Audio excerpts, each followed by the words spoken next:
Hi, welcome to Future Fast. And once again, we have Pawas Krishna Agarwal with us. And who he is, I'm sure most of you know. And for those who have just come in today and now, I really urge you to look up to two of our previous podcasts with him. In the first part, he talks about his journey, and in the second part, we talk about a whole lot of things, including leadership, culture in an organization, and different kinds of organization. You really don't want to miss that conversation. And for those who have not yet subscribed to Future Fast, do it right now. And with that, Paras, once again, thank you so much for being part of Future Fast uh, and making time again. And No, welcome to Future always. Fast. Thank you, Ranju, and this is always my pleasure to be on, to come back and have a chat with you. Wonderful. So I usually start with asking what's your perspective on the future in this Future Fast and particularly the Future Friday episode. And Hmm. I want to ask you, how do you see the future of leadership in the way you have seen, right, from a part of your own career and progression and your own life evolution from various things, right? We talked Yeah, about leadership. So, yeah. how do you see the future of that will be? The future of leadership. That's a very interesting, question. And leadership is as old as mankind, womankind, if you want to be right. So if you look at as you said, Nanju, to look at the future, it's good to sometimes look at the past as well. And if you look at the history of leadership, uh, you know, uh, across ages, across millennia, across centuries, and so on and so forth, I think leadership is really, and more so in the context of the corporate world, business world, has become better in terms of its connect with people, with consumers, with other external factors like technology and so on and so forth. So leadership really started out, uh, and maybe because of historical reasons where there were kings and monarchies and stuff like that. I think it also led that into the business world at that point in time, where it was more top down. Leadership was more top down. It was more dictatorial. Maybe in a positive way at that point in time. I'm not talking dictatorial in a negative sense, but benign dictatorship, if you want to call that word. It's really started out like that. Leadership was basically that. Even if you look at moving away from countries leadership, like where there were kings and monarchs and so on, if you moved into a business world at that point in time, the founder or the owner of the business really called the shots, and he would just tell everyone in his business what to do. Very, again, benign dictatorial approach. If you look at the family system in the past, where the patriarch, and in some societies matriarch, would basically call the shots. The father or the grandfather, he would basically decide literally everything for everyone. So it was more top down. It was more benignly dictatorial. I think what happened historically a little later is Renaissance happened in Europe, where skills became a little more important than they were earlier than that. So, we had this Machiavelli family in Italy who started having guilds of artists and encouraging them. And of course, even the monarchs and the kings had a group of artists in their court whom they respected for their skills. So, in one sense, the center of gravity for leadership actually moved from power to being more skill oriented, so to say. So, if someone had a skill which was, marketable, then that person had the power and that person had the leadership, and others would look up to that person or that artist in that sense. So, at that point in time, actually, leadership started becoming more democratic. It started becoming more meritocratic, kind of thing, and that was a very interesting turning point in the history of leadership as a subject. Of course, after that, what happened is the colonizers of the world at that point in time. The British and the Italians and the Germans, they went around conquering the world, and but they had to actually rule the world from one small island somewhere. So they started out with creating bureaucracies, and in one sense, leadership then became more distributed. So, for example, if you take the British case, the Queen or the King had to empower the Governor General of a country, or the local head of a country to do what that person had needed to do. So it became more empowering, more democratic. Also, that local Governor General of a country would then actually have to devolve his powers to the local district magistrates, if you want to call them, or whatever it is. So it became more distributed, more empowering, more distributed, and it so happened in the business case also. So businesses became more and more international. They had to be controlled from one location. It was not possible for one person to do that, and therefore it became more democratic, more empowering, more distributed. And I think that trend has basically continued. Even if you look at the family systems of today across the world, even in extremely patriarchal or matriarchal societies, it has become more the family system, or the family decision making has become more democratic, in one sense. So the main matriarch or the patriarch will ask the opinions of other family members before deciding on something.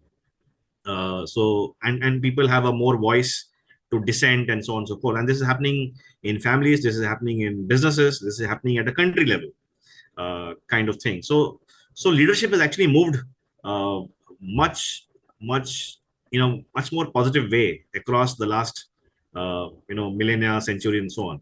Now going forward, I think what is happening is so that was a very quick tour of historical connect to leadership as a subject, in my opinion. Now, going forward, what's going to happen is actually this is going to become more and more so. The leadership is going to become more and more democratic, more empowering, more distributed. I think skill and meritocracy is only going to become more and more important for a leader to shine out.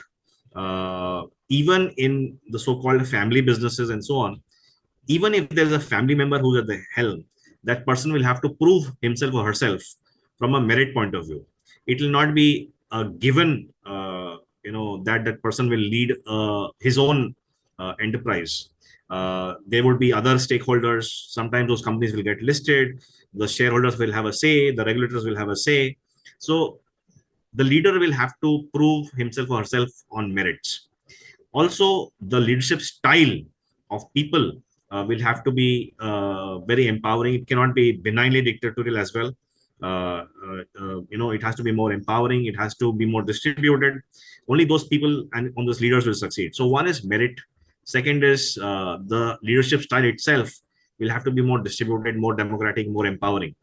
I think one third angle that will come in the phase of leadership is technology, and in fact already is there. So with technology, what happens is earlier leadership or power systems were based on hoarding of information. So if somebody had more information than somebody else, then this person was looked up to, and then that person sort of became a leader, kind of thing.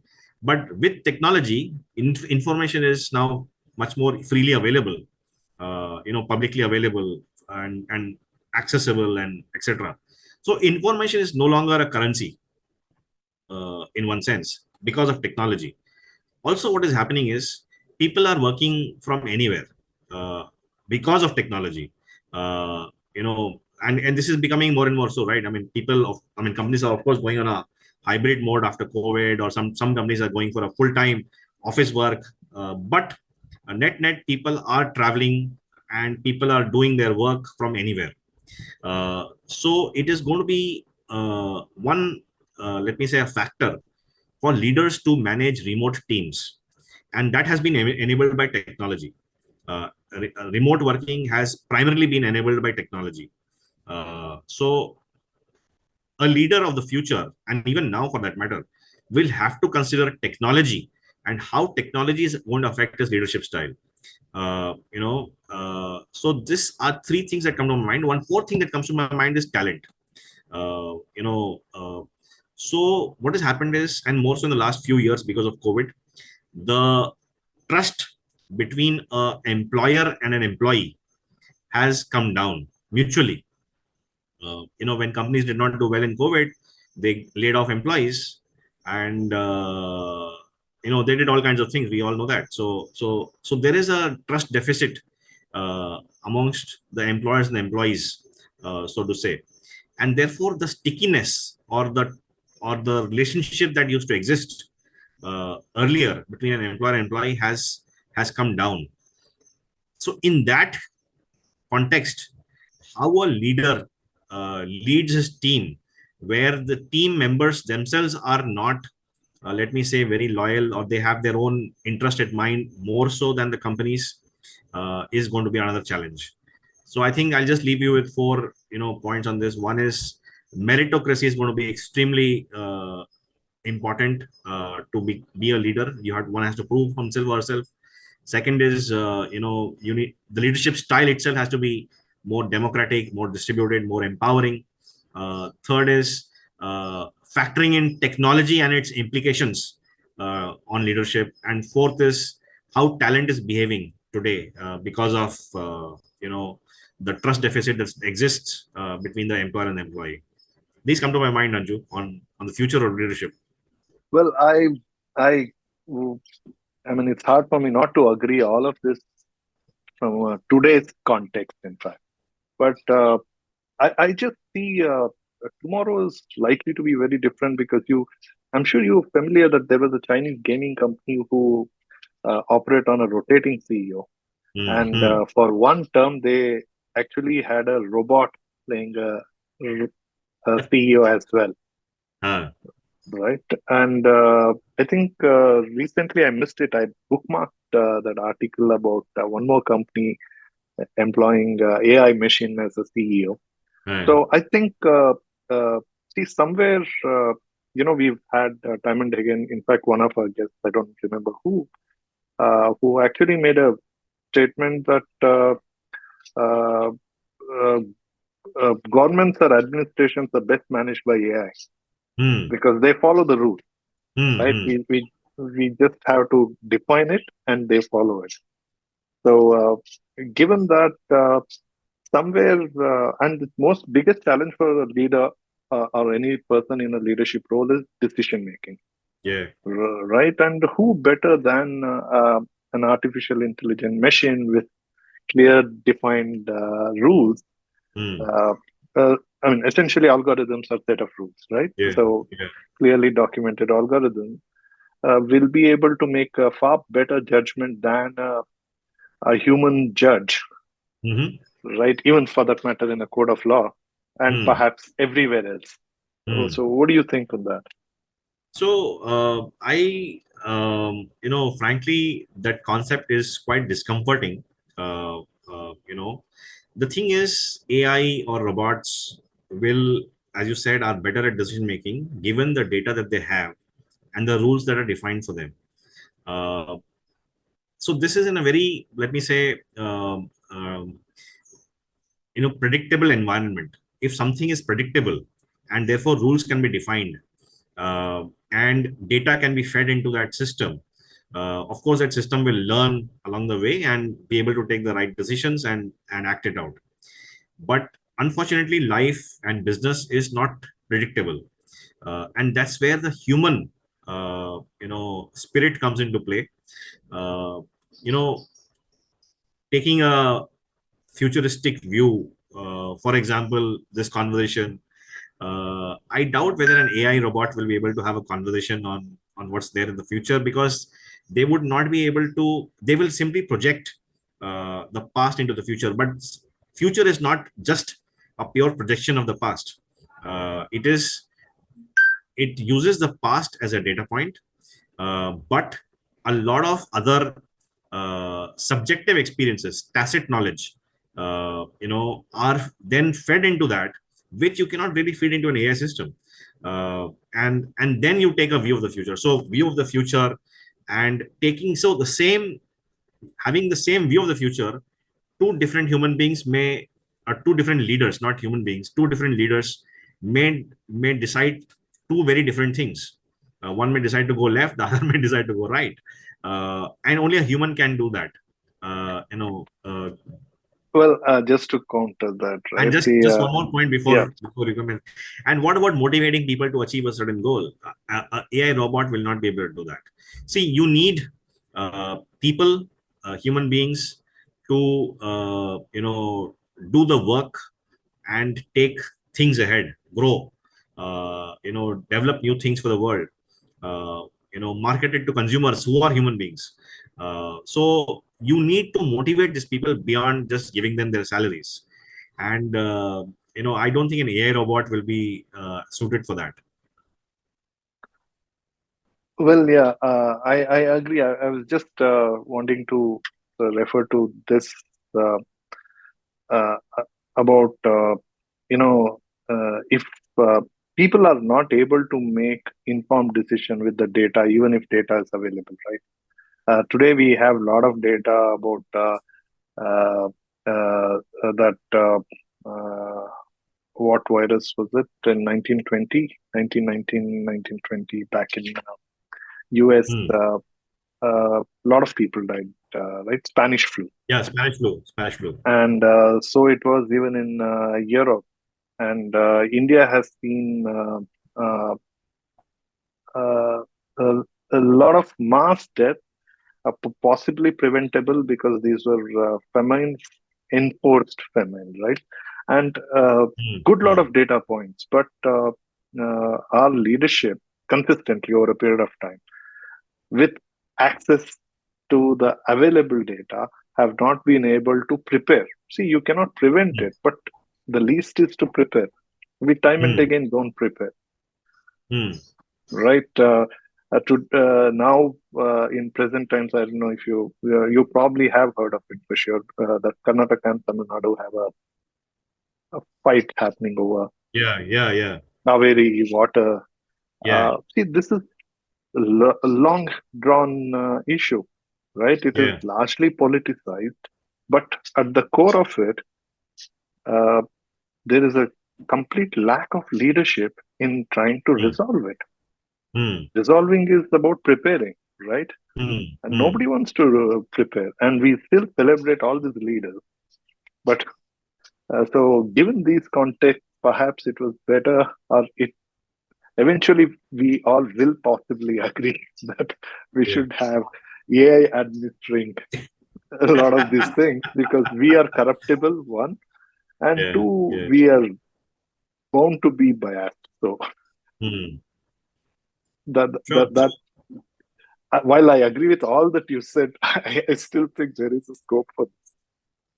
Yeah. So I think the leader that we're talking about is not really a political leader who has won a term for 5 years, because that person generally has his party's or his own interest before the country's interest, before the state's interest. Unfortunately, I think we are really talking about statesmen. In case even in the political arena as leaders, I think we need to talk about statesman ship like behavior from Or leaders. you keep the politicians still there. How about replacing? I mean, perhaps there'll come a time where people will say, let's replace bureaucracy with AI. Hmm. So anything that is predictable, that is repeatable, uh, where everything is rules driven, uh, where enough data is available, I think that clearly can be done by AI. There's no doubt. And that is the future of, a lot of people will have to wonder what to do with themselves when AI bots will take over these kind of jobs. But uh, but will you recommend or advise a company that you work with going forward? Perhaps you will also be on the board and say that we should probably have an AI be the CEO. If there is a voting for it, what would your vote be as a independent director of that board? So not surely. I mean, in my mind, not surely as a CEO, but as I said, anything that is predictable, repeatable, has enough data, has in all rules in place. I think that those can be clearly replaced by AI bots, but not a CEO position. CEO position is not, a CEO deals with a lot of unpredictable stuff, deals with a lot of non-repeatable stuff in a day itself. Sometimes deals with a lot of gray areas on the rules. Does not have all the data all the time, right? So there is a lot of X factor that a CEO has to deal with, and so I think that CEO position is not replaceable by an AI bot, in my mind, for sure, ever. And companies may be experimenting, as you say, give an example, but that's, I think, just an experiment. It won't. I mean, it's a nice experiment. Let's see what comes out of it. But I But don't think you that's don't think it sustainable. is okay. Sustainable. Okay. Now, so what do you think the future that we are heading to will be like uh, from a point of running businesses? Mm. Leadership, we Yeah. obviously talked about it, but otherwise, From a running the business point of view, I think the power center of a business is changing from is already changed to some large extent from a manufacturer to a consumer, right? So consumer is king. In the earlier times, we all know manufacture, I mean, what got produced got sold. uh, but I think now it is with the power is with the consumer, and going forward, that is becoming more so. It's going to be on the extreme other side of consumer power.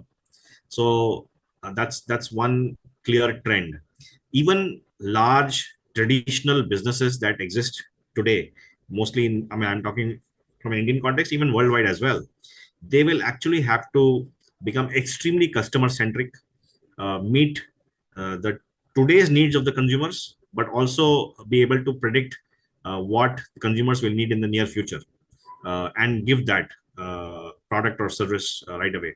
So that's one is consumer thing. The second is, even at a consumer level, it's not going to be a one size fits all. So we know all segmentation and stuff like that, but this is not segmentation. This is hyper personalization.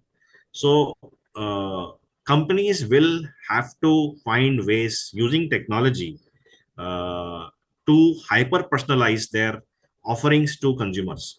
So, I'll give an example. In an industry where I worked, tea industry, it is hyper personalized to some extent for many decades now.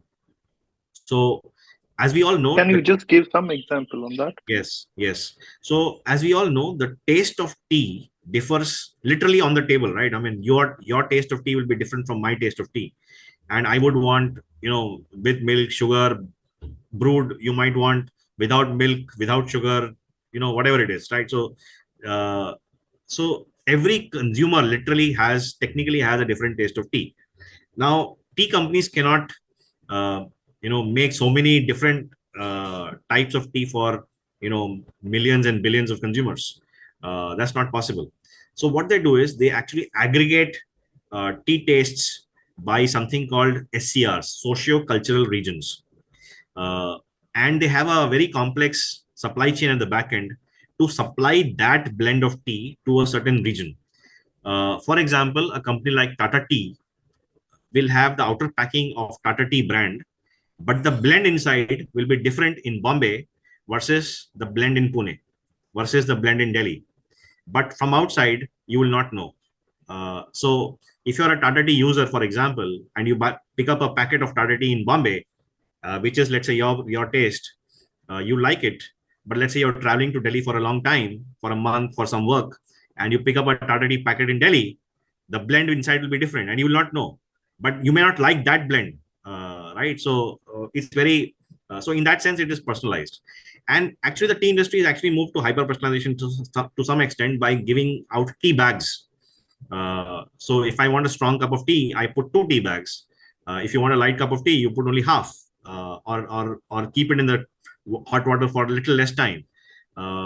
We have different flavors of tea bags, right? I like ginger, you like masala, somebody likes cardamom, blah blah blah. So in that sense, it is hyper personalized.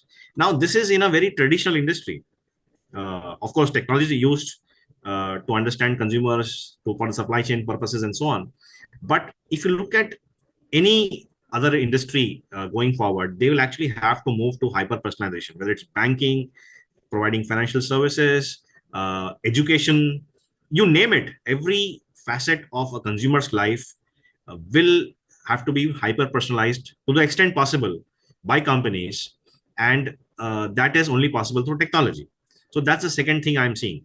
So one is consumer power, second is hyper personalization to the consumer level. The third is, I think, demographics are going to come into play for running the companies. What's happening is people are living longer. Healthcare systems are better, therefore people are living longer.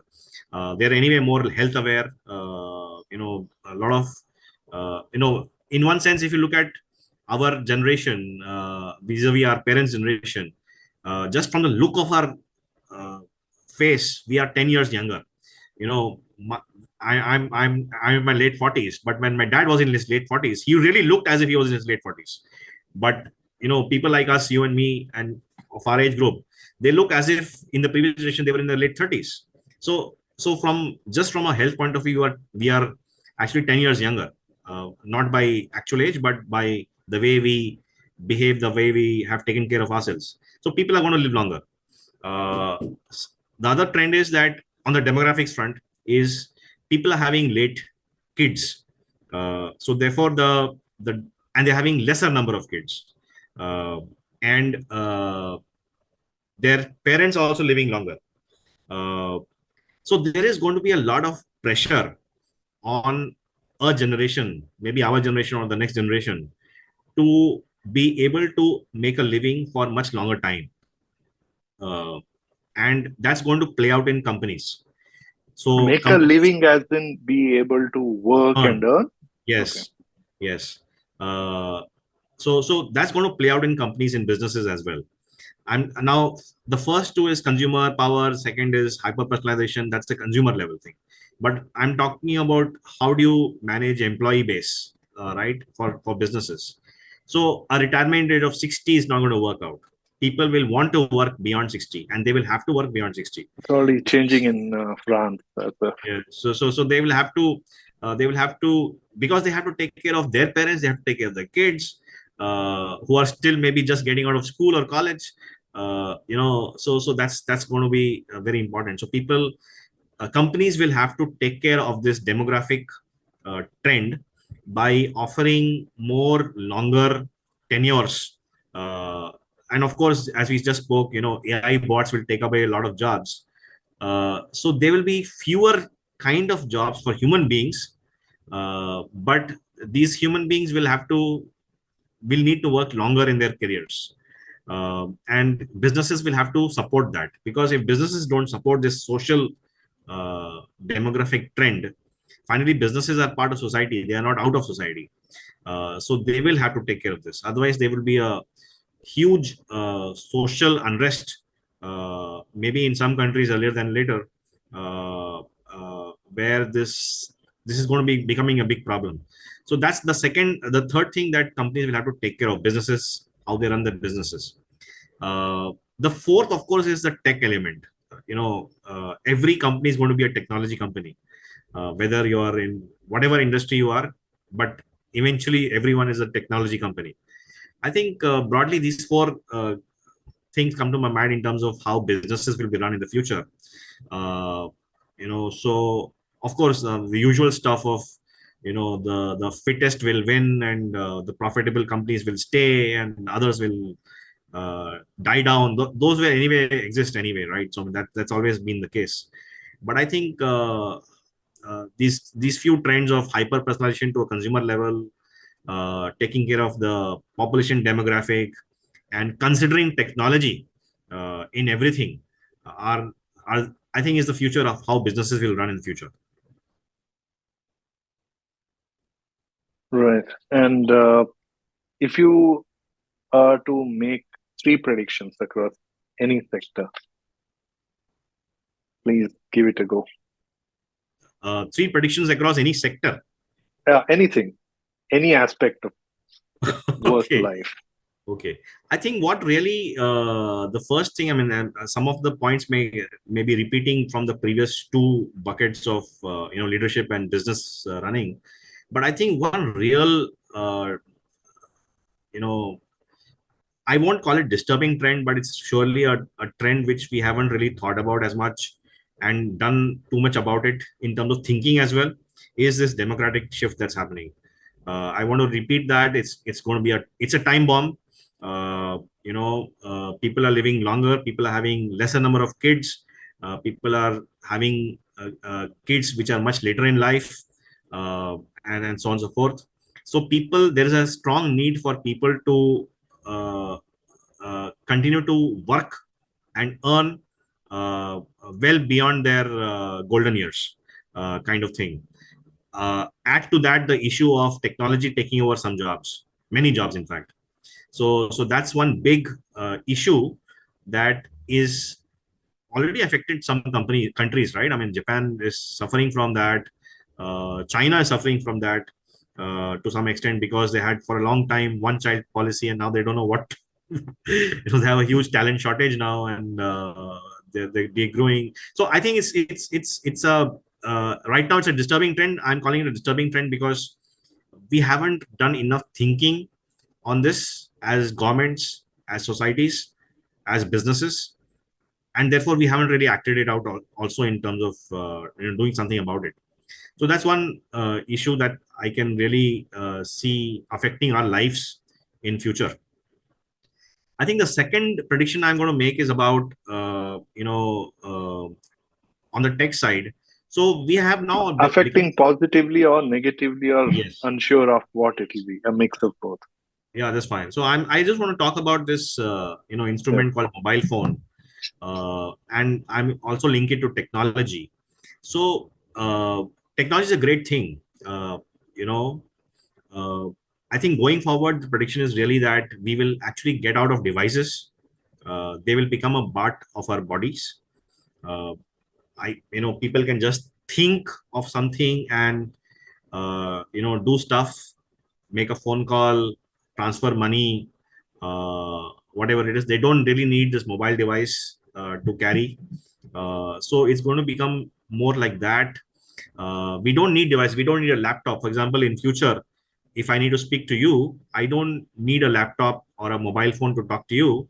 I just use maybe some part of my body which is embedded with some chips, and I just call you. Neuralink, And I just Elon uh, Musk's company, Neuralink, which yes, and we just project you here, and your hologram comes here, and we talk as if we are talking in a studio.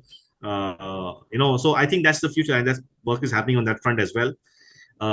Also, what will happen is because of that, uh, if you go to and so this is a positive thing. What I just told is a positive thing on technology front, in terms of connectivity, in terms of doing things. The ease of doing things is going to be very, very good because of technology. But what really worries me today is that this mobile phone surfing has become a disease, uh, and this is across age groups. Right from 5-year-olds to 100-year-olds. You go to a mall, you will see a family sitting together, and all of them are on their phones. They are not talking to each other. Or you are, let's say, waiting at the airport, and you're observing other passengers. Each of them is doing nothing but just looking at their phones and doing nothing on the phone, except just rereading their messages on WhatsApp, or just looking at Facebook or LinkedIn or whatever it is. So there, I have actually observed some people, many people rather, who are just, it's a prop, it's a regulatory feature. It's not, they are not doing any work, either personal or professional, on their phones while they are doing it. It's just fiddling, it's just preening. So it's actually become a disease. This is there in homes, this is there in offices, this is there in outside places where people hang out, and so on.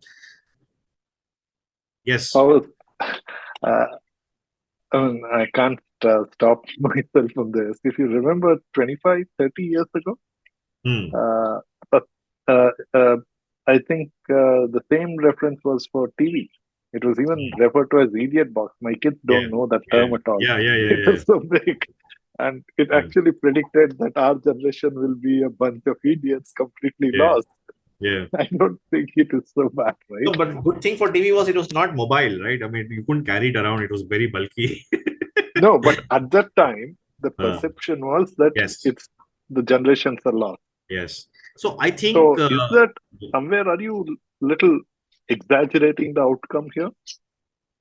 I'm not. I mean, you. What I just said is actual facts, right? I mean, you know it. You No, know. but it may, I mean, the outcome of it is somewhere exaggerated when people say that this is destroying the future, the generations are getting lost. I mean, those are the similar things. I And think I before even they. read somewhere that 400 years ago, when books could be printed, Hmm, the greatest of thinkers of those times actually hmm, said books will destroy people and humanity because they're just getting hmm, lost sitting in one hmm, place. And obviously, another thought was that they were reading yeah, something beyond yeah. Bible. But general perception was that so every time these are all I see phones like TV and books. Hmm, They are uh, generational disruptors. So hmm, hmm, probably our reference points are still a little old. yeah, I mean, yeah. just a But thought. I think we need to. I think technology has given us a lot. It will give us a lot. There is a lot of juice in technology even going forward. I think we have to get out of the screen or the screen time as they call it and move to the real use of technology rather than becoming slaves to technology at a personal level or at a professional level. I think so. That's the second prediction. One is, of course, the demographics we spoke about. The second bit is how technology is going to make it's going to be embedded in ourselves as human beings, and therefore we'll be able to do things or do whatever without any devices. So devices will not exist. Do you also align to this transhumanist thinking that we with the device inside us and Hmm. enabling amplifying our abilities like Hmm. superhumans and live for 1,000 years? Do you Yeah. subscribe to that? Yeah. So, to some extent of that, the thing is, we will not become superhumans. We will not start flying and all that stuff. But we will be But surely able extending to. our human abilities Yes, yes, to sure, great for extent sure, and also for longevity. sure, for sure, for sure. So that's for sure. Uh,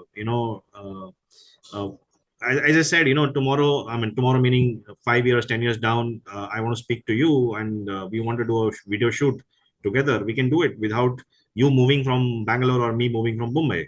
You put it to 5-10 years for this? Yeah, it could be something like I don't know. Technology is moving very fast. I mean, we are in 2023. I think 2035s, 2030s will be very very different. Uh, uh, I mean, we are only going to be able to predict. We don't know for sure. What's really going to come. Uh, so I think the tech part is there. Uh, Can I navigate your prediction yes, on one other field? yes, You please. also have come significant. I mean, you have spent good time in academia and Hmm. also as a pro chancellor of a very respectable institution. Hmm. So, what do you think education, a future of education from that point of view? Because Hmm. uh, the- uh, I'll share something else that I'm doing, but what do you Sure. think about it? Sure. So education is moving at some kind of a two-stream kind of track. Uh, One is the formal education system is going to stay for a much longer time. That's not going to go away, right? People will have to go through formal systems of education, schooling, graduation, and stuff like that because that's required.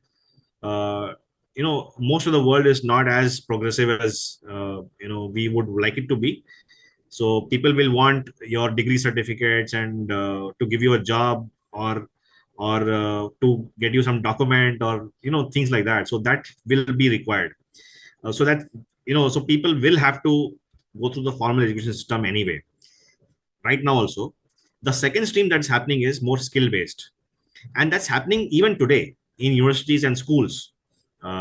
So the traditional universities and school system, formal system, is also skilling students across right from school to college on the future technologies or anything sorry, anything to do with skills, right? Mostly it's around technology, but it could be anything, around skilling. uh, and that's where is going to uh, that stream is going to become larger than what it is today. So people may need a degree certificate to get their first job, but from there to prove themselves, either in their own enterprises or in somebody else's enterprises, they'll have to have certain skills which they will learn on their own. So it's going to be self-learning, online learning, kind of stuff. That stream is going to become very big. The third stream, Nanju, that we haven't really spent too much time on as a system, formal system, is the soft skills part of it. We don't spend in the traditional school system or the university system. We don't spend enough effort on skilling up students on the soft skills part. I mean, there are some systems where they do it well, like a Cambridge system or IB system does it better than the CBSE or the ICSE in the school system. And if you look at the universities, there are some universities which are more progressive on that front vis-a-vis the traditional ones. But it's a big space, because finally people will be able to, as I said, work longer, earn longer, go through the unpredictable phases of life by having those soft skills, things like resilience, things like leadership skills, things like being at it, persistence, things like those qualities. Of course family teaches a lot of these, but I'm saying from an education point of view, there's another bucket that really needs to grow very fast. So three buckets of education, Nanju. One is the formal, the graduation degree kind of stuff, which will continue for a long period of time. It's not going to go away. Uh, the second stream is around skills, hard skills, technical skills. That stream is already there and is going to become much larger, for sure. The third bucket is about soft skills, where we need to do much more. Hopefully, in the next 10 years, we will probably see each of these three streams as equally important in the education system. Well, Pawas, I think the last part I completely agree on. First two, I have some doubts. As in, you already are familiar. Google, Microsoft, some Yeah, of the biggest corporations, 10 to 20% of the new hires have no academic qualification, as yeah, in of no consequence. They yeah, don't even care or ask for it. They just yeah. check for the skill and hire. And it is estimated that that thing will continue to grow. And it's also happening significantly in Web3, where most of the new companies getting registered are in the Web3 space. Hmm. And people come from all backgrounds. I mean, I meet a founder who comes with a law degree. I meet a founder who comes with something else, but it's no longer that he's a software engineer who's come Yeah, into it. I mean, people yeah, from all walks of life are doing yeah. business in Web3. So clearly, academic qualification is becoming insignificant, if not of no significance so far. So, in that Hmm. respect, I think that's where I would disagree on that. Okay. Uh, So I would say so, that it is a tick box. Having a basic degree is a tick box one must have, because what you're talking about is a small percent of population. Not everyone will be able to work in Google or Microsoft or in Web3 and so on and so forth. Majority of the population will still continue to work in traditional companies as we know them, and they will look for a certain basic degree from those employees. So it's a tick box. I studied chemical engineering. I never worked in chemical engineering forever, uh, but I have a bachelor's degree in chemical engineering. So I have it. So is there in my file. So if somebody wants to know whether I'm a graduate or not, yes, I'm a graduate. But have I ever worked in chemical engineering? No. right. Well, Pawas, who, according to you, are the people who are changing the world as we see? Uh, I mean, right now, as we can see. I mean, even Hmm. in India or anywhere in the world. I think I won't call out any specific people. That would be not fair on, in one sense. People, I mean, not that they would, those change makers would care, but I think one clear set of people are the progressive politicians across the world. That's one bucket I would want to call out, who are really changing the world in all aspects. Uh, Uh, at least you could drop few examples. You can't cover everybody, but That's you right. mean. That's right. So I think if you look at I mean I think I can call out Narendra Modi as an example, who is really doing some good stuff at India level, at the world level, to make some lasting changes at the world level. That's clear. One name that comes to my mind. But if you look at other politician space, I think there are I think the North American space doesn't give me any names at all. But if you look at, there are some young politicians who are coming up in some small countries who are really changing. I mean, for example, if you look at Finland and the Scandinavian countries had some very young prime ministers who has recently left, and also the New Zealand prime minister was very young, Jessica Ardern, who left. I think these. I mean, Rishi Sunak is very young. So I think that's one clear set of people, the young leaders of countries who are in their maybe 40s, early 40s, late 30s, who are having a big opportunity to change the world. So I think this is so one bucket of people is politicians. Uh, uh, Clearly, the young ones have a big runway ahead of them to change the world. But even some older ones like Narendra Modi are surely influencing to change the world. So that's one set. The second set of people who are changing the world is, I think, uh, for lack of any other measure, I think the tech companies who have become unicorns in India, or the big tech companies, I think they are really doing a damn good job of using technology to change human lives for the better. Of course, they have become unicorns because of certain back-end valuations and stuff like that. But I'm not getting into that measure. I'm just saying that there are these companies who have surely solved a big problem, and that's why they are there on the pedestal. But I'm just focusing on the large problem that they have solved from using technology. So there's a second set of people who are actually changing the world. From a tech point of view, from Some making. names. So if you look at, I mean, for example, if you look at the Indian context, I think uh, the way we have, for example, companies like Swiggy, uh, or the way we have companies like Urban Company, they're solving some consumer problems. Uh, or even for that matter, even in the government space, the way you do train reservations, uh, uh, or Make My Trip for that matter. Uh, it's not a government company, but I'm just using the hospitality and travel business kind of example, just like Indian Railways is doing. Uh, Aadhaar, for example, is using a tech uh, solutioning to do a lot of citizen work at ease.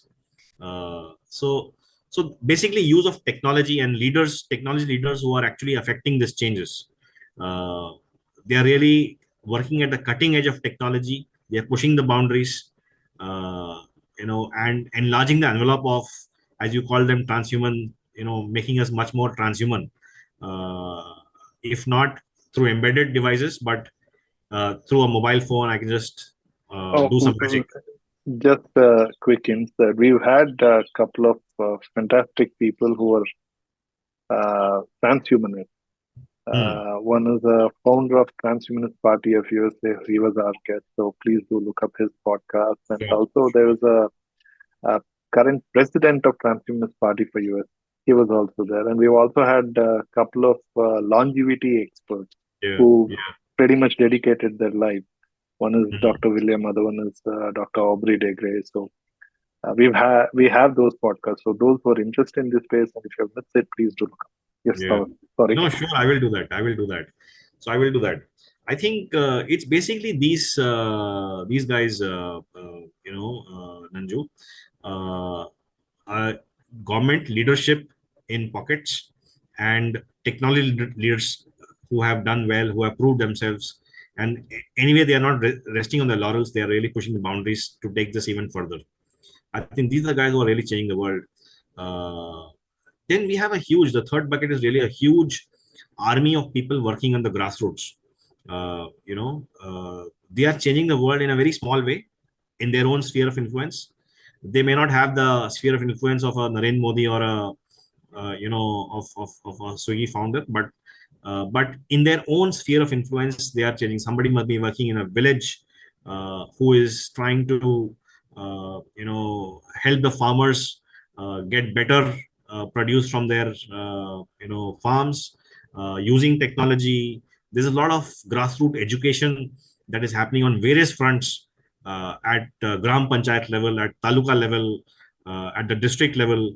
Some of them may be government guys, some of them may be NGOs, some of them may be driven by profit making companies who are working at the grassroots level. So I think those are the people as well who are making changes, but at a very small level in their own sphere of influence. I think these three buckets of people come to my mind, Nanju.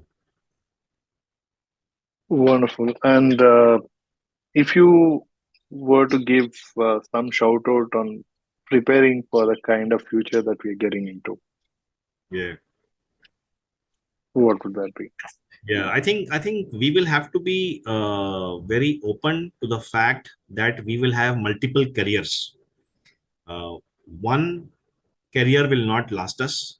I mean, our parents' time, somebody would join a job and retire from that job, right? One job. Our parents typically would be in that, uh, you know, scheme. But our generation, I'm currently in my third career. I mean, first career was in corporate, second career was in academia, third career is in entrepreneurship, and I'm only 48. And this is true for many people I know in my network outside of it. They will have they will have multiple careers. So that's one. Second is parallel careers. So it's different from multiple careers. Parallel careers are different from multiple careers. So parallel careers is people will do this couple of things at the same time, and we know about the concept of moonlighting and all that. But basically, that's having parallel careers. Uh, in my own network, in your own network, you'll know a lot of people who are doing multiple things at the same time. Yes. So we are entrepreneurs, so it's okay for us to do multiple things at the same time. But I'm even talking about the so-called employees working in a company. They may not. I mean, you can't call them moonlighting. I know many people who are who work in a bank. That traditional risk function in a bank, but outside of it they do some coding coaching to students from the US. I mean, this is just an anecdotal example, but somebody does music classes outside of the job. So people will have parallel careers as well, and it's important to have that. uh, So you're saying there are some people will have, but you're saying most of More us and will more, have to work more towards and having it. yes. So Okay. we will I have mean, to from a have point that of being skills. prepared for the future, you need Yes, to have yes, multiple. Okay. yes. So one is multiple careers, second is parallel careers. Uh, the third, I think, is to be prepared for the future. Is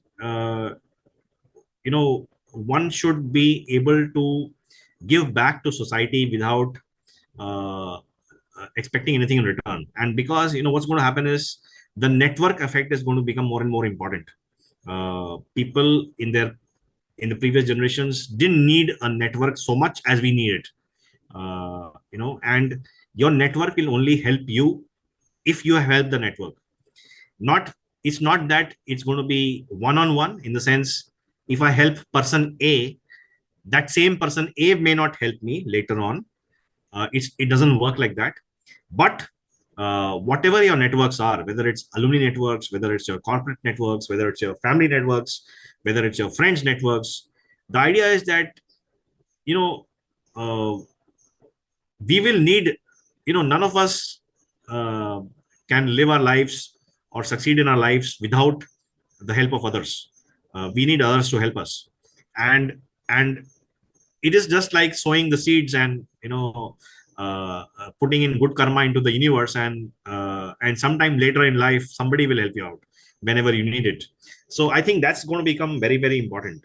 In the previous generation that was not so important, because people had stable jobs, predictable jobs or predictable lives, and therefore the need for someone helping out was lesser. It was not that it was zero, but it was lesser.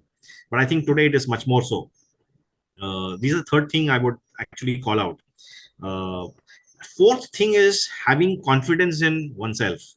Uh, you know, uh, because we have come this far, because of certain good qualities that we might have had, I think that should give us the confidence that that will take us further as well. Qualities like resilience, persistency, confidence, so these are the soft skills that we talked about. That will take us to 100 years and so on. If we lose that self belief, if we lose that self confidence, then we have actually lost the battle in the first place. Uh, so I would just stop at these 4 points. One is we should be aware that we will have multiple careers, therefore we need to prepare for it. Uh, Second is we will have parallel careers, and therefore we'll have to prepare for it. Third is that we will have to invest in our networks, not with the pure view of getting something back, but it will anyway pay back. And fourth is having confidence in yourself, self belief in yourself, that you can do it. Wonderful. Well, thank you so much, Pawas, and to the audience and listeners. I'm sure you enjoyed it as much. And once again, I guess I don't have to repeat. If you have missed the other two parts, I'm sure by now you will want to go back and catch up with that. And you can follow Pawas on the link right below. And do follow great work he's doing. And also keeps sharing some very interesting things, the way his company approaches uh, their projects to their customers, but the way they deliver is very interesting. So do follow, and he's very approachable. So you want to reach out to him, please do that, and it's very easy to reach him as well. So with that, thank you, and if you have not yet subscribed to Future Fast, do subscribe right now. And till we meet again, enjoy the ride. Pawas, once again, thank you so much for being part of Future Fast and sharing your perspective on a lot of things. Of course, we did have some disagreement on that, but it's perfectly fine. I really respect your perspective, which is very good. And I'm sure a lot of people actually Yeah. do think and align to your perspective. So thank you once again for, Sure. and Totally, all the totally my very pleasure. best as well. Thank you, Anju. Totally my pleasure. I enjoyed uh, the ride as is there in your background. I enjoyed the ride, and I hope you did too. Absolutely. Thanks again. Thanks a lot.